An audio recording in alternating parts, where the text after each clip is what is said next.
so we can do this. I want to, since I was talking about the Montana Meth Project, and it actually fits into what I was, what I'm going to talk to you about next. I thought we could take a look at the website just to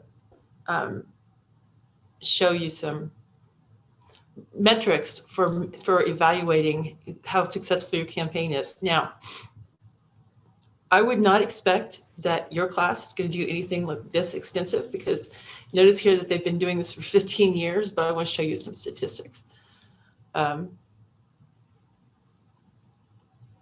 They've got specific, but here's the impact. This is what's important. So they've done this for 15 years, and notice these accomplishments. I mean, this is amazing. 73% reduction in first-time teen meth use since the inception of the project. Lowest Native American teen meth use ever. The third most effective philanthropy in the world. And it's the most trusted organization for meth prevention worldwide. So that's pretty impressive. How do we know about all this, how this happens? So we'll go to impact. So how do they measure their effectiveness? Well, obviously they're trying to reduce youth meth use without even, so one thing they're doing is they use surveys to understand how much meth use has declined. So you can see here that they say that teens are down 72%, adults are down 72%, and meth-related crime has decreased by 62%. So, and their sources here are, reports on crime here from the Montana Attorney General, and this is they did a youth risk behavior survey. And that's the ideal thing you'd want to do for campaigns. So this is kind of like the gold standard. I don't care about the people. This is like the gold standard. And so what I mean by that is this is heavily research-based in terms of they've done, before they even started, they have interviewed and surveyed tons of kids, right? So they've done here, they've interviewed more than 50,000 or surveyed more than 50,000 teens through 60 surveys. They've conducted 112 focus groups, and they've been, they use that to measure the effectiveness of their campaign.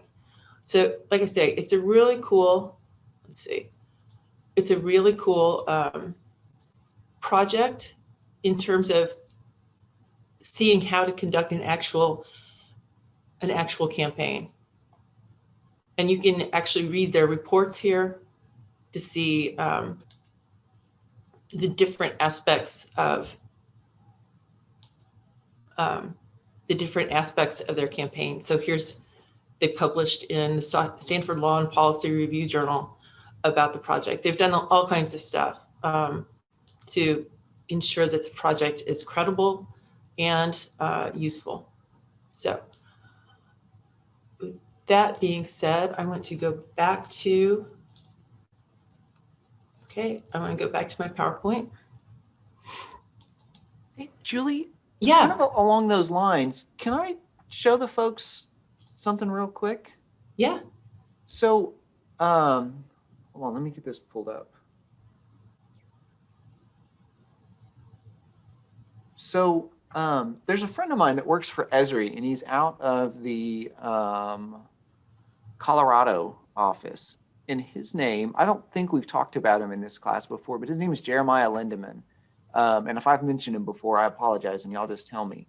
But Jeremiah's brother died from an opioid overdose. Oh gosh, it's been over 10 years ago now. And like a lot of people, when you lose someone, you feel compelled that you want to do something to try and help. And we all have different skill sets, and Jeremiah is a GIS guy. And so his thought was, how can I use what I know about GIS to help with the opioid epidemic? And what he's really interested in is removing that stigma from this and making this much more human relatable. And I was just thinking about this idea about sharing impacts and what you were talking about. And I just wanted to show two examples of something that Jeremiah has been working on. So this is a story map, and it is this one is opioid related, and it's basically there's a web form, and you can fill out the web form and include like the name of your loved one, a picture of them, etc. And then you can click on a point here, and then the details about that person will show up. And so you can tell the story of someone that you've lost. And they've been doing the same thing more recently for the coronavirus as well. So every one of these points is the story of someone who passed away from the coronavirus. And I was just thinking that if you're thinking about, and I know this doesn't exactly line up, but I was just thinking about sort of this idea of impacts and something that's within the skill level of all the teachers who are part of this program is we could work on doing something like this for Tennessee, where we could collect data about young people who've been impacted, assuming it's HIPAA appropriate and they can share and all that sort of thing. But that could be another way to help people connect with the impacts of this disease and put a face with it, so it doesn't just seem like a statistic or something about a scary mosquito. Instead, it actually has a human component. And I'll put links to these in the chat. But anyway, as you were talking, it just made me think about this. Okay, that's pretty cool. I was looking for on the Washington Post website, they have a feature that shows what if all the deaths of coronavirus occurred in your area. Have you seen that, Michael? I have seen that. It's really cool. So you can go, it's somewhere on the coronavirus page from the Washington Post, which is free to everyone. At least that content about coronavirus is free. And you can type in your address and it will show you how many people, how large of an area your, the total number of deaths would accrue if they were just in your area. So like I looked at my mother's, she's in Kansas, it would cover like 37 miles around. Here, in Knoxville, it's the whole campus and the whole city downtown, and it's part of Sequoia Hills and part of South Knox. It's really cool. We've got FEMA keeps up with the locations of all of the schools across the state. And as part of that, they have an estimate on what the enrollment is for the school. So you could even show in that, if you took all the people who'd lost loved ones to lacrosse, you could actually show, like, for that school, what impact would that have on the enrollment for that school? Because there's some pretty small schools in the state. You would imagine that they'd be pretty well decimated if that lacrosse had happened at that one particular location. So we could certainly look at putting something like that together. Often I think I wish I could go back and change my major, and usually I want to change it to epidemiology, but you've got me thinking I want to change mine to geography. Okay, so where were we? Where were we before? When last we spoke about something relevant, yeah, here we were on talking about, about pretesting. So like I said, you can have the best message in the world, but if you can't, if you can have the most important goal in the world, but unless you can make your message clear and succinct, you're not going to be able to reach people. So how do you go about pretesting your message? Now, ideally, you would be able, if you actually had the resources to do that, if you actually had the resources to do a full pretest, you would do quite a bit of research ahead of time before you put your message out. And I know that you guys already have enough stuff to do in your classrooms, and you're not going to be able to go through and do all these, but still I think it's useful for your students to have an idea of the process that we go through to develop successful messages, and specifically successful persuasive messages. So the first thing you want to do is develop some prototypes. And prototype sounds pretty silly when we're talking about posters, but so draw up some posters. find a few photos that you might want to use as part of your visual. And I'm going to say, don't just use one, find several photos that might work, because some are going to be more useful than others. The thing is that you teachers and your students, you guys know a lot about lacrosse now, and a lot about the specific mosquitoes that carry the virus.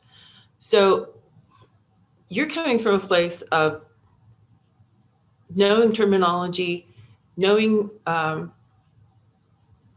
incidence rates of the disease, et cetera, and you're going to be communicating that information or parts of that information to an audience who's never heard of it, or maybe they've heard one child who had a really bad case.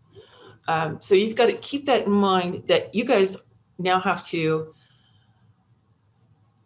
forget that you know some of the stuff you know in constructing messages, because you've got to be able to give those messages out in a way that they're clear and not over-informed by what's happening. That's one of the problems that scientists have when they try to communicate with the public often. That is, that scientists know all the terminology, they know all the methods that they use, they know the limitations on their research, and that it's really difficult for them to focus that information down so that we, as the general public, can better understand what exactly they did. How did they know what they know? What don't they know? The scientists, I mean. So you're now in that same position where you've got to be the scientist and find a way to encapsulate the parts of information that you want to. So that's why we do pre-testing. We don't want to just say, all right, it looks good to us, but we're the experts, right? So you've got to make sure that you're actually engaging with, in some way, the audience that you're trying to reach. So you develop your prototype, and maybe you use different messages. You've got 2 or 3 different ideas about a message, a slogan that your students have come up with. You've got several images. Make up some posters with those images in those various, one slogan per, and see which one of those is most effective in reaching your target audience and discussing the and clearly conveying the message that you want to convey. So in the ideal world, and I'm guessing everybody is now, since Michael's posted the Washington Post corona deaths map, I'm guessing that's probably where you're all playing with that. But so ideally what we would do if we were going to be doing some pre-testing, is we would like to conduct focus groups. And you notice that on the Montana Meth page, it said that they had conducted 112 focus groups in developing and testing their messages and trying to figure out what's the best, what are kids really going to notice about a message? What's really going to get them to take it seriously so that they don't end up frying an egg like the National Drug Foundation or whatever it was. So focus groups consist usually, they're a formal group, and maybe some of you have participated in focus groups. Anybody? Mike Doyle has, okay. So we use, in public opinion research, we use a lot of focus groups.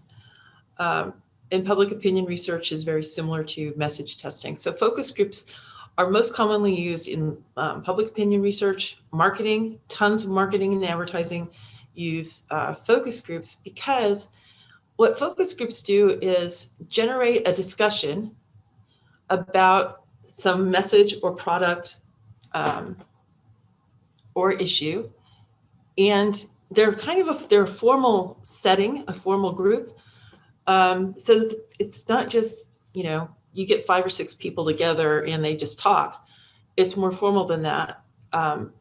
What we do with focus groups is whoever is sponsoring the focus group will come up with a set of questions that they that they would like answers to. So like, take a look at this photo. What does this photo tell you? How does this photo make you feel? If you're thinking about a photo that you might include like on a poster or something. So they develop a set of questions that they want answered. They're open-ended questions. So people can just feel free to talk. The beauty of focus groups is that because you've got ideally 8 to 12 people in the group, they can kind of stimulate each other in terms of, somebody makes a point about the color of the background color on the photo, or the person who's pictured in the photo, and then other people will respond to that. And then maybe they'll come up with things that you as a sponsor hadn't even considered about that photo that you're thinking to use. So that's the beauty of conducting a focus group, is that you get a lot of different viewpoints and they stimulate a lot of different ideas within the group. Again, possibly telling you more than you had expected to learn about it. So you get 8 to 12 people. The people in a focus group should be part of it. Should be part of your target audience. So that is, if you're using parents, if you're trying to reach parents, you might get some parents from your school in. If you're talking about kids, you get some kids at the appropriate age to ask them. If you're talking about farmers or people who work outside, you try to get them. So in order to conduct a focus group, you have the script of questions, open-ended questions that you would ask, starting with general things to get them comfortable talking with each other. Then you get more specific as you go through the group. You have a moderator to ask questions. So the moderator is the person who reads the script and asks the questions, but the moderator needs to be trained much better than that. The moderator has to be aware of who's talking, who's not talking, and try to make sure that everybody is participating. And in every group, just like in your classes, I'm sure, there's always the one person who wants to try to dominate and talk, or the kid maybe has always got their hand up first, call on me. So the moderator has to be able to deal with all kinds of personalities and make sure that the group stays on track. You also want to have, if you're doing a focus group, a note taker, because obviously you want to record either audio or just the audio of the focus group, but ideally the visual of the focus group so you can see looks on people's faces, etc. But always have a note taker who can kind of keep track of, basically what's happening in the group or who's saying what, or they can, if there's a big argument that takes place, they can make notes about who's primarily involved in the argument, whatever. So in a focus group where we're testing a message, you want to have them discuss all parts of the message since you've got them together. Most focus groups go for about an hour, some longer, and some shorter, but you want to talk through all aspects, the font even, that you're using to convey your, to label put your slogan on the paper, on the poster, the different visuals, the colors, everything needs to be discussed so that what you're doing is you're coming up with a product that is going to be effective in terms of, not frying eggs in your skillet. Usually we would compensate participants, and participants get compensated by sometimes, food or money or pizza or product, samples of the product, whatever it is. If it's like, you're discussing some sort of, I don't know, tennis shoe or something. Now, I think the issue, probably you guys are not going to be able to do much in the way of formal focus grouping, because it's a lot of effort, a lot of preparation.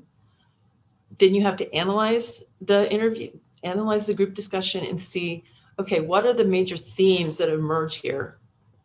And maybe the discussion turns out to be almost entirely about whatever visuals you've selected. So you want to go through and you want to figure out, okay, what did they say about the visuals? What do they want to see in a mosquito a mosquito message? I'll just call it mosquito message, right? So even though that would be the ideal thing, and you could maybe conduct these with your students, even with your students in class, and just say, let's have a focus group so you can understand, we can talk through the aspects of the message and try to avoid failures or memes or whatever that mock your actual message. But you could do it in class. Maybe another thing you could do is have your students go out and take a prototype home and have them ask around, show the neighbors, show the parents, and say, hey, what do you think about this? So it'd be like more of an interview thing. But the point is that you never want to put out a message that's designed to have an effect. You never want to put that out without showing other people, the people who are actually being targeted. They've got to be able to understand it. And so that's why we take time at the beginning to figure out how people are evaluating the message. Questions on that? Okay. Sometimes we see focus groups on, like, if you recall, did we have any debates last year? When we see presidential candidate debates, there's generally a focus group that the media have put together. Whatever news channel you watch, they've put together a focus group, and then they've discussed the debate and who won and all, what they liked, what they didn't like, etc. Those focus groups are generally not real focus groups, in that they, what we see as viewers of the debate group, what we see of them is, generally they'll call out the moderator will call out one person and say, what did you think? Or you said this, what did you think? And that's not how we actually do focus groups. Focus groups also show up sometimes on sitcoms and other TV programs. The point is that your moderator has to be really has to be a really sharp person who can keep up with, when do we follow this trail? This is kind of off topic. When do we go down that trail, and when do we not? And when do we come back to the main point? I don't know.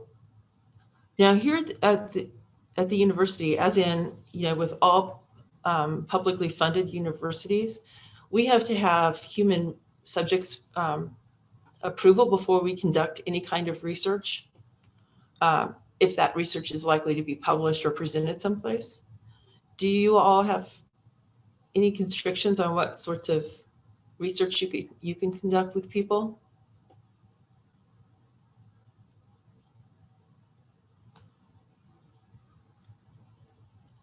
Okay. Not really in the sense of research, but just kind of how we ask the questions, and as far as the actual restriction. But if you offend somebody in the neighborhood, you'll find out pretty quick. Well, that's much easier than this. I mean, we have to fill out these really long proposals describing everything we're going to be doing. Who are we going to do things to? What are we going to ask them? Why are we asking them? What are the risks? And there's always a risk. And how are we mitigating that? So, and if you conduct human subjects research without having this prior approval, the university could lose all its funding, its external funding. And that's happened at several campuses I know of, where somebody has decided that they're just going to skip the human subjects approval process, and then everybody gets shut down. So as long as you guys, if you're doing things that are in-house and you don't know that there are several of you are putting in the chat that you don't know of any idea like that, probably you can get away with it at your school. Yeah, I don't know about middle and elementary and all, but at high school, basically, if you think it's going to be shaky, you go see your department head, the principal, and if necessary, central office. But as far as a lot of paperwork, it's only what they want to have based on what you're doing, but nothing set up initially. Mm-hmm. That makes sense, actually. I wish it was that easy here. All right. So you've already, I mean, to come up with what your message is, that is getting people to take their kids to the doctor if they think they might have been infected, or wear your long sleeves, or whatever, or dump the water out of the tires. You've already have a pretty good handle on, there's a reason you're giving, that's your message, right? I mean, maybe your students gathered data and found that there's, lots of, I don't know, repositories in the park, or as Becky always likes to point out, in the cemetery, that hold water. And maybe you're trying to get people to dump that out. Well, you chose that message for a reason, right? Because your students found a lot more eggs near the water, in those areas that have water. So before you get started on putting out your message and pre-testing your message, you've already got an idea of what the issues are. Why it is that this is the thing that we're trying to get people to do. Because what you want to be able to do ideally is to, after you've put out your message, you want to be able to assess, did behavior change? Did awareness change? And so the key to getting started on that, though, is making sure that your message is as clear and unambiguous as possible.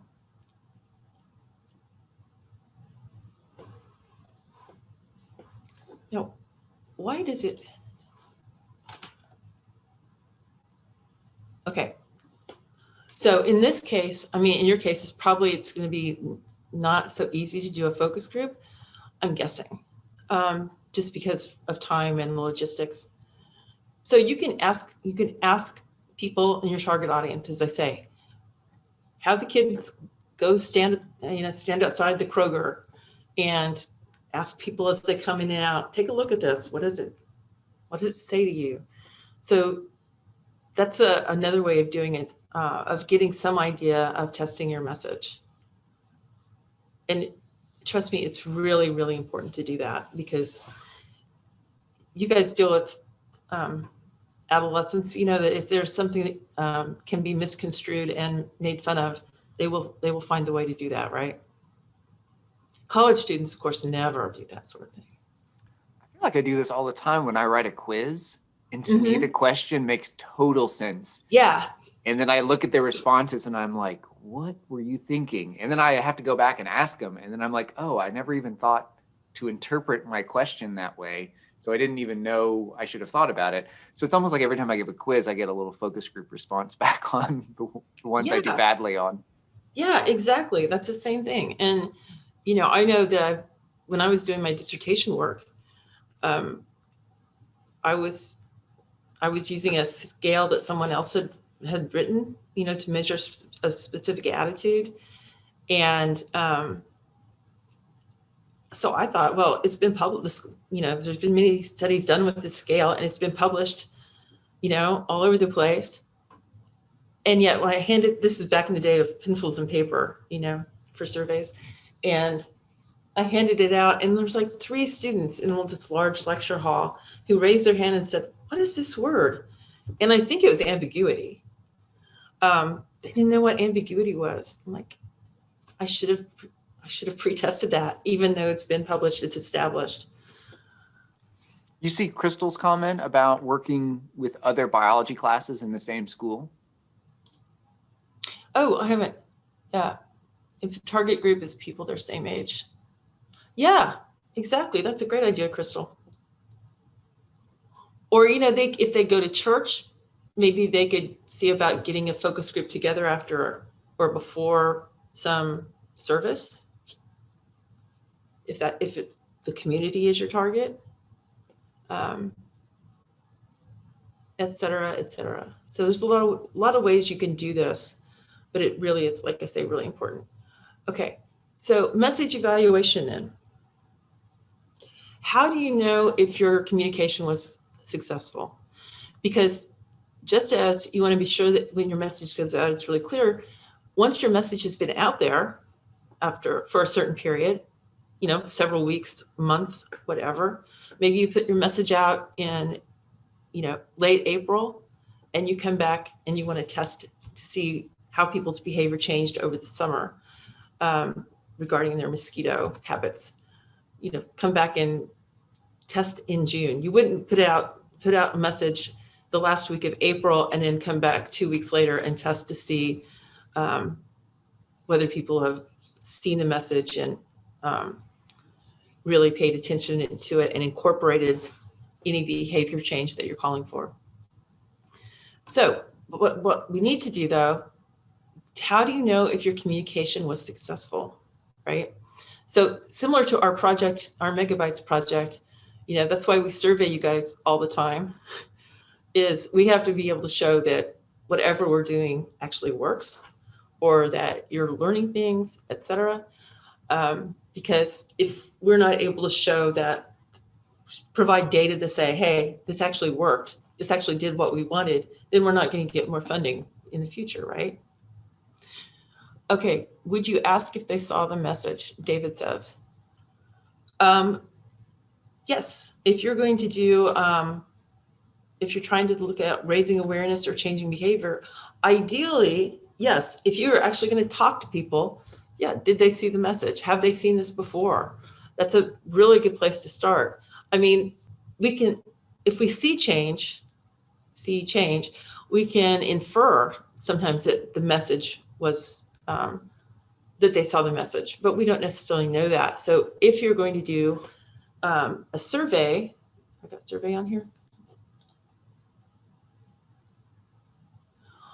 If you're going to do a survey, obviously you would want to ask if they had seen that particular message.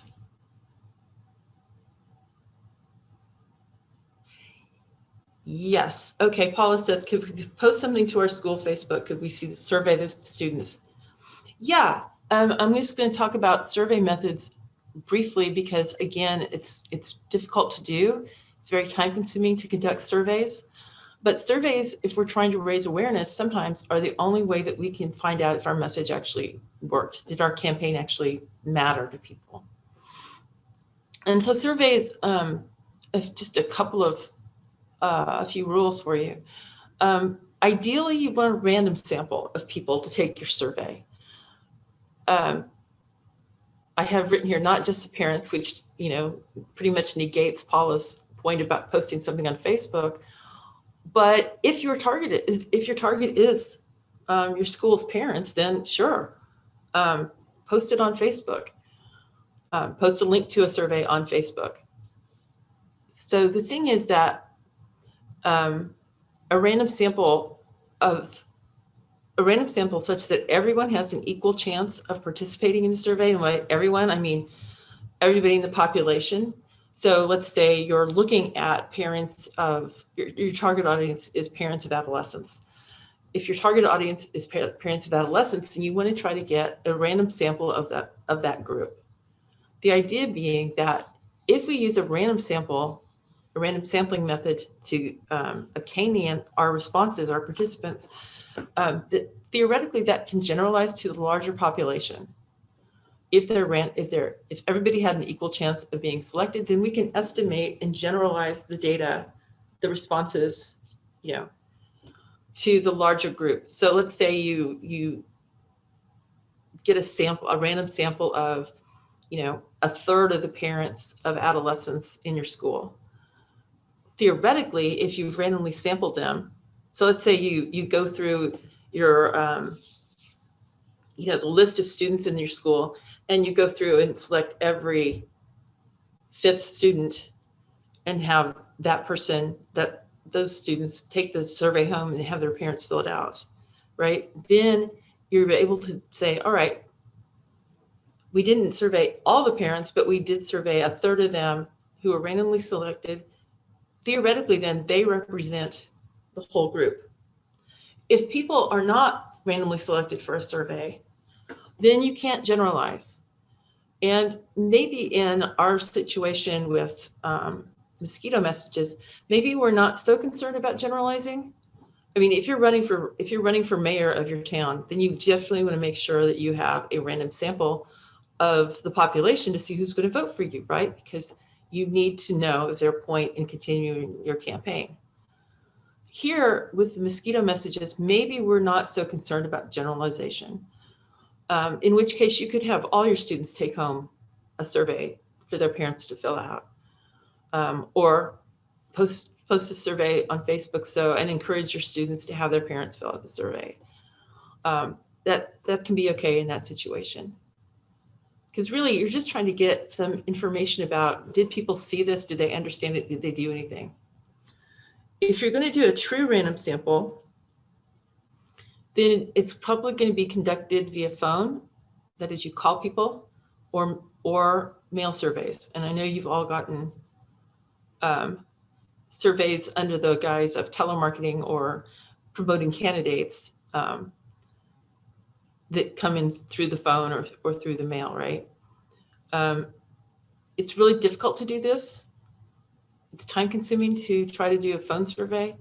It's expensive to do a mail survey, and you get very little reward. Our modern technology has ruined surveys, phone surveys, because now, first of all, most people don't have landlines any longer, so you're having to reach individuals and not just a household, which is much easier to handle logistically. Caller ID has ruined phone surveys, because nobody's going to pick up, and want to talk to you if they don't know your number, and such as that. Mail surveys can be really useful, especially in rural areas. You just need a list of addresses and randomly select them. But again, in your situation, having the student take home the survey, that would probably be the best way. Again, junk mail has pretty much killed mail surveys in real life, because you get so much stuff that's just automatically goes into the recycling bin. And that often happens to surveys, or people forget. They've got it, they forget to mail it back in, or they just refuse to do so. KUB, our Knoxville Utilities Board, just was doing a survey that was a mail survey, 1 page, and it was about water quality. And they sent a return envelope. They didn't offer any kind of reward or compensation, but being the geek I am, I went ahead and filled it out anyway, while my husband was getting ready to throw it in the trash, because they don't need our opinions, blah, blah, blah. So I'm guessing the return rate on that survey for the Knoxville Utility Board was probably maybe 10, 15%.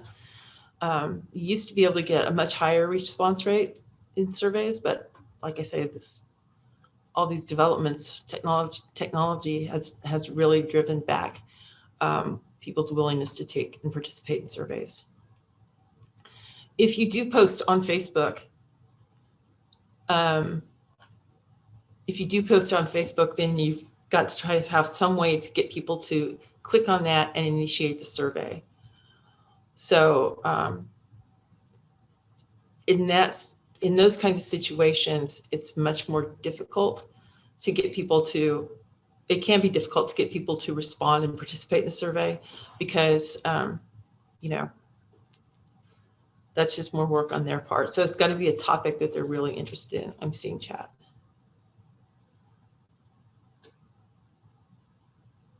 Michael's talking about the 538 podcast. Yes, polling it's not dead. Polling is not dead for like elections and things. I mean, they're still going to do it. But you know, the fact that everybody has their own smartphone now, and we know so much about who's trying to call us that a lot of people just won't pick up. And almost all of the politics, almost all the political races that are, you know, people are measuring who's going to vote for whom, it's almost all done by phone. And so we have a lot of people who we can't reach because for whatever reason, they don't want to talk. And David asked about the best way to eliminate bias in survey questions. Oy. If I could tell you that, I would be out making so much money that I would not need to be shivering in my office on Saturday morning. The best way to eliminate bias in survey questions is, much like with our messages, pretest them, right? You can find online lots of good sources of information on how to conduct surveys. I'm typing in here, one of the best, well, this is actually the best source of information on surveys. American Association for Public Opinion Research. Yes, there we go. You know how when you think of things in acronyms all the time, you have to really slow down and try to, if you have to write it out. So APOR is a really, really good resource for knowing anything about interpreting poll results, writing survey questions, etc. So the best way, Michael, David, is to just, again, pretest and have a lot of different kinds of people take your survey just to see if they're noticing bias. Or like Michael said, what he really should be doing is pretesting his quizzes, but you can't really pretest a quiz, can you? Because then it's no longer a quiz. I mean, basically you want to make sure that your response sets are balanced. That is, if you have something that you can disagree about it, then they need to be able to agree in the same level. So I can strongly agree or strongly disagree. I could slightly agree or slightly disagree, and then there's a neutral spot, right? So we have to have them balanced. You want to try to make sure that you're providing instructions on how to answer the questions. So like sometimes you may have ranking questions, like what's the most important way of protecting your kid against mosquito bites, you know, and put these in order. You might have rating questions, which is like I just told you about, like the Likert type scales where it's strongly agree to strongly disagree. So in other words, I always make my kid wear a long sleeve shirt when he goes out, agree, strongly agree, etc. There's also, if you're on Twitter,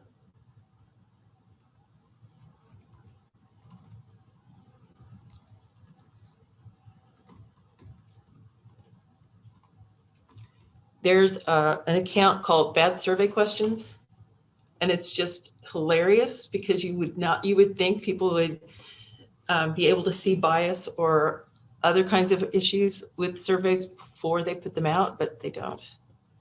And so Bad Survey Questions is for it's mostly public opinion researchers who are critiquing the messages that go out. What makes this a bad survey question? And we have lots of different, let's see. So we have a lot of different kinds of especially problematic types of questions. They can be in the question stem itself. So for example, you see if you get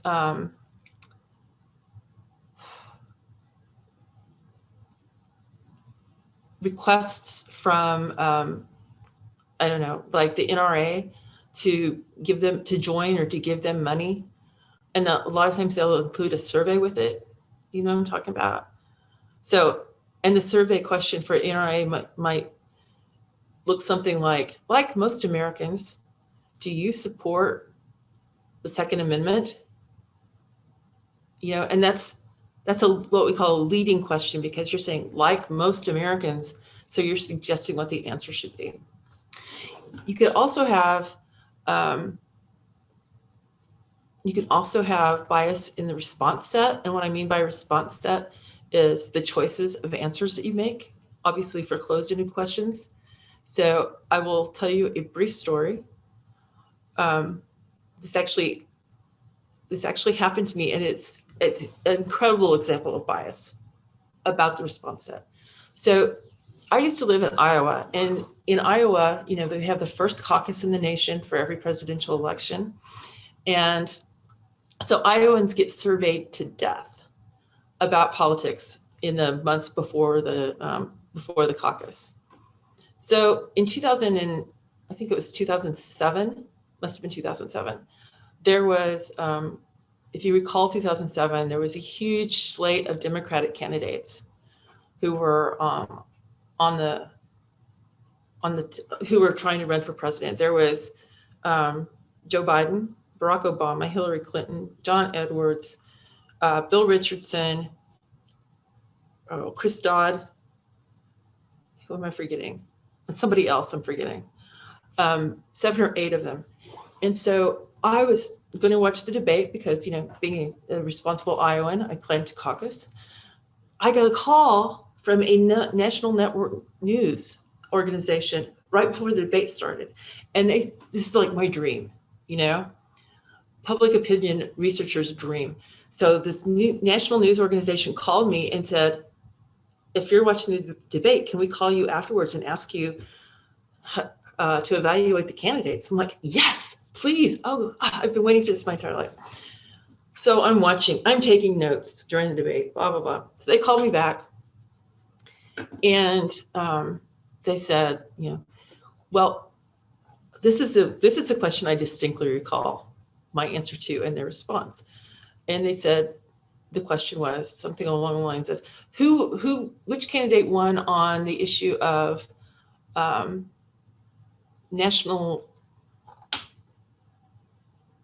relations or something to that effect. And I said Joe Biden, because longtime Joe fan. And they said, no, ma'am, you can't say that. He was in the debate. I thought he won. They're like, no, ma'am, you could either say Hillary Clinton, John Edwards, or Barack Obama. So you had 8 people on the stage. You're limited to 3 answers. That's a big example of bias, because there's no way that anybody else could have won the debate, right? Because if it's only those 3 predetermined candidates, then it's a self-fulfilling prophecy of one of those candidates winning. So that was another example of bias in a survey. I, at that time, was friends with the director of, she's now retired, of CBS News polling. And I told her this, I gave her my example, and she's just like, oh, that had to have been ABC, right? It was ABC, right? I didn't remember, but yeah. Really bad. Okay, so in your guys' case, we're talking about our mosquito messages. Another thing that we can do is use unobtrusive measures to evaluate people's behavior and maybe awareness. So unobtrusive measures are just observational data that doesn't require interaction with people. So my favorite kind. Unobtrusive measures are designed to maybe get at the so-called truth a little bit more than just asking people questions. So for example, one of the classic studies that was done, I think it was in the 50s maybe, in New England, there was a state or a county that was dry, where they didn't sell alcohol. And a group of researchers were going door to door and interviewing people as to how much they drank alcohol. And they went through and they interviewed 100 people in the town, and but almost nobody ever had drank anything in the last 10 years, right? They said they hadn't, or they only drink when they go, to the big city. which is out of our county, so it's not dry. So this could never happen today because of human subjects rules. It would never be approved. But what they then did, so they go through, they survey 100 people, ask them about their alcohol use, no alcohol in this dry county. So then they sent, and I'm sure they sent their graduate students, Corey, sent their graduate students to dig through people's trash to find bottles or cans of alcohol. Of course, it was very clear that most people had lied to the survey researchers. So going through people's trash would be considered an unobtrusive measure. Again, we never would get away with that today. But another example of unobtrusive measures is that museums sometimes will measure the amount of wear on a floor in terms of different exhibit rooms or different exhibits, so they can see, people stopped and paid attention to this exhibit, but they didn't pay any, but there's no wear around this one, so this exhibit obviously wasn't viewed a whole lot. Michael? I have some really creepy geography examples. Ready? Yeah, hit it. Okay. So if you use an iPhone, there was a big update within the last year or two, and any apps that were on your phone had to be much, much more specific about the permissions they were asking you for. And there were apps on your phone that were asking for things that didn't seem logical. Like the Kroger app wanted to access Bluetooth on your phone. And there's no reason for the Kroger app to want to access Bluetooth. Same thing with Target. Target wanted to access Bluetooth on your phone, but Target doesn't need to talk to your headphones or your car or whatever it is. Well, what that turns out that's part of is stores embed Bluetooth beacons all throughout the store. And so if you go inside to Kroger or you go inside to Target, what they're doing is the way the Bluetooth communication protocol works is your phone is always sort of telling other Bluetooth devices, here I am, I'm Michael's phone. If you want to connect, let's connect. Here I am, Michael. Well, they put these Bluetooth beacons all the way around the store, and then those Bluetooth beacons then are pinging your phone, and they're figuring out, Michael's spending a lot of time in front of the yogurt aisle or whatever it is. Mm-hmm. And that's why they wanted you to have access to Bluetooth on your phone. And so all of us for years have been just giving all of that data away to all these different stores. And now they have other ways to do it too. Like they put like infrared sensors in the ceiling and all sorts of creepy stuff. But anyway, I just think that is like such a fascinating way that they were collecting data about us. And we had no idea at that point in time. But anyway, creepy Bluetooth tracking. Yeah, it's the same with, if you're looking at, I don't know, shoes or something on one computer that's hooked to one of your accounts, and then you go to your other computer that's hooked to a different account. Do you know what I mean? And you're still seeing the same ads for the same shoes pop up. That's what creeps me out the most. I just wish they would get good enough so they'd know, like, oh, you already bought that wheelbarrow. You don't need more ads about wheelbarrows, believe it or not. I didn't even know they advertise wheelbarrows. You're not searching for the right things, I guess. Well, you do know the worst one is Alexis listens to you, because if you do not click a little box when you buy it that's buried in everything, you're giving permission for it to listen. My sister and I were talking one time about something, and all of a sudden it started popping up on my computer as advertising. Never search for it on the computer. 5 minutes later, I'm getting ads for the next 2 weeks. That's even creepier. So again, unobtrusive measures. Of course, then if Alexis is going to be, obtruding into your life with her advertising, that's a problem. So I'm thinking, what would be some unobtrusive measures that we could do regarding mosquito messages and to see if they worked? So I came up with a few, and I'm going to make you guys go into breakout rooms here in a little bit and develop a plan for your communication. But so, for example, unobtrusive measures might be you send your kids to the park and have them just observe and write down how many people are wearing long sleeve shirts and how many people are wearing short sleeve shirts or tank tops or no shirt, etc. You might look to see So you could watch that. You could ask maybe at stores to see has mosquito repellent cells increased? Those kinds of questions. You might walk around the neighborhood and see if the tires are being emptied of water or whatever the receptatives, whatever is holding the water. A word that just slipped out of my head. Whatever is holding the water, has that been dumped out? So those are some ideas of unobtrusive measures that you might be able to use for some of your questions, depending on what your topic is. It makes sense? And you could even do that, you could even do that twice. You could go to the park and like right before you put out your message or shortly after you put out your message and see if people are wearing short sleeves. Does the wearing of long sleeves increase the longer your message is out there? Obviously, you'd have to control for temperature. But that's the general idea. So what I'd like, Michael's going to put you guys in breakout groups. And what I want you to do is, and I'll type it into the chat so you have it. In your group, think of a message that, a goal that you want to have for your message. Get kids to wear mosquito repellent, whatever, dump the water, whatever it is. Don't play during dusk. Come up with your idea for that. How would you then go about pre-testing, come up with a message, and we're not expecting perfection here. Come up with your goal, your question, your message, and then let's see if you can think of a couple of unobtrusive measures that you could use to test the success of your message and see how well it worked in your community. So, goal.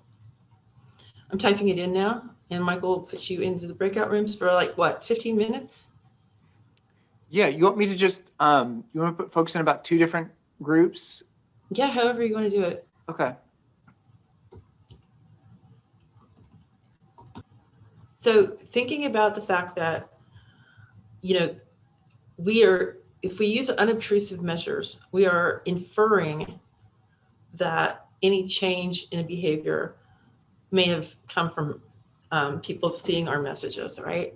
So there's always intervening variables. The only way we can really find out about how people felt about our message, did they see it, is to ask them, right? So unobtrusive measures provide us a good kind of backup. But again, there could be other variables that have caused, like I said, maybe people are wearing long sleeves in the park today because it's cold, or because like here, it's pouring down rain and foggy. Okay, so somebody from group 1 want to tell us about what you came up with? Anybody? That was Kurt, Mike, David, that group. David? Yeah, I figured I was going to be the one trying to talk. What basically we talked mainly because my kids do not like to have anything they feel is thrust upon them. So what we looked at mostly was the idea of changing the amount of water available on property. Mm-hmm. And we looked at the way we would determine the messages. The kids are going to have to come up with the slogan, because as soon as I tell them one, it ain't going to happen. Right.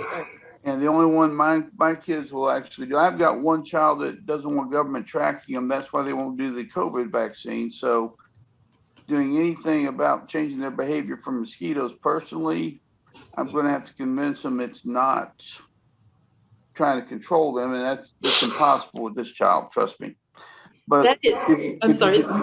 We did a yard survey during our training this year, and all the kids will buy into the yard survey because they're going to see what their yard looks like.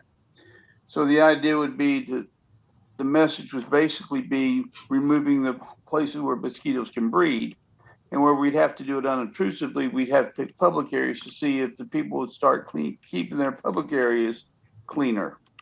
So somehow we got to get the message to, if you do it from your yard, kind of expand it into the public areas in the neighborhood to see if there's a change in that behavior. Mhm. That'd be the best we came up with. Okay. So how would you pretest your message?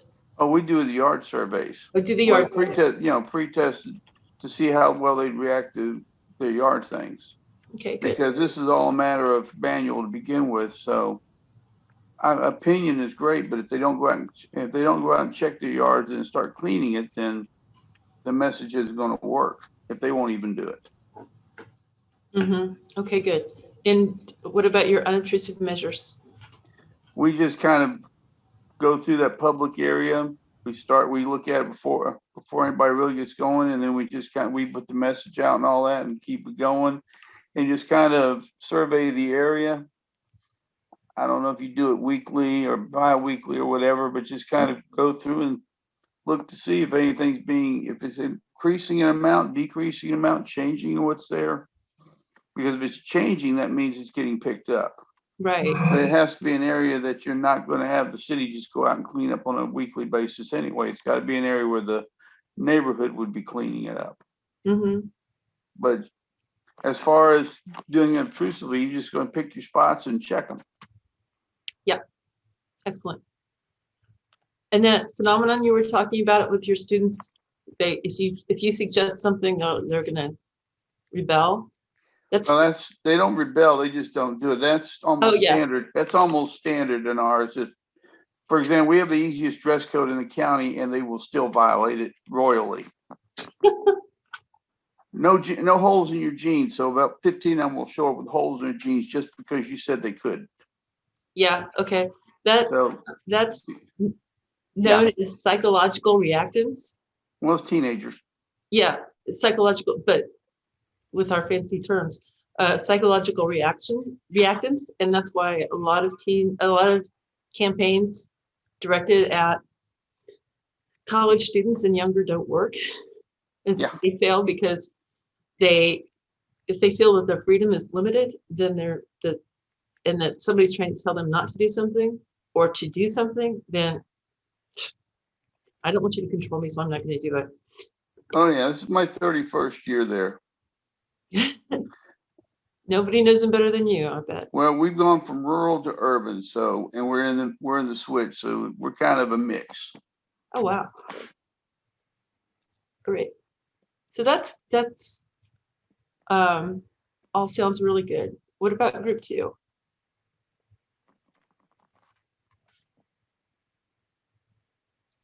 Paula's sitting there laughing. I don't know what that means. And you're on mute. Paula. It means she just volunteered, is what it means. I was waiting for somebody else to talk. Everybody else has hidden themselves pretty much. Okay. Well, a couple of different things, I guess, came up. But I can mainly remember what I said. So Julie will have to add to it. But I had said one of the things that I suggested, because I'm in a very rural area, and for pretest and unobtrusive assessment, I could have the students that ride the bus that are participants in the program to kind of make a count of what they see in yards as a pretest. And then after we implement all of the things we're going to do, then they could look at it again as that assessment as they ride the bus, because they're in rural areas and they can see if anything has changed and pinpoint, specific items that need to be changed when they do the pretest part. But that would be one thing. Cool. And Julie, did you want to add anything? Well, my idea was similar to David's about dumping the water, but it also would have to be student driven for them to take hold of it. But we were talking about possibility of a Twitter account and a video student induced, along with Michael mentioned the Google search trends. That might be pretty cool to look at, about some Google search before and after the message of. On the pretest, I don't recall if we got to that. We were really pretty interested in that Google trend search we were looking at. That was Well, great. I had said we could look at the trend search before That's right. That's right. if there's anything, and then look at it during, you know. You're right, Paula. That's it. Okay. Well, that sounds, I like your idea about having the students on the bus do the counting. That keeps them from poking each other, maybe. And they'd have to look away from their phones, though, and it could be an issue. Unless they took pictures. There you go. All right, so that pretty much walks us through how you go about thinking about communicating your findings to the public, right? Or to whoever your target audience is. So start with the audience, go to your goal,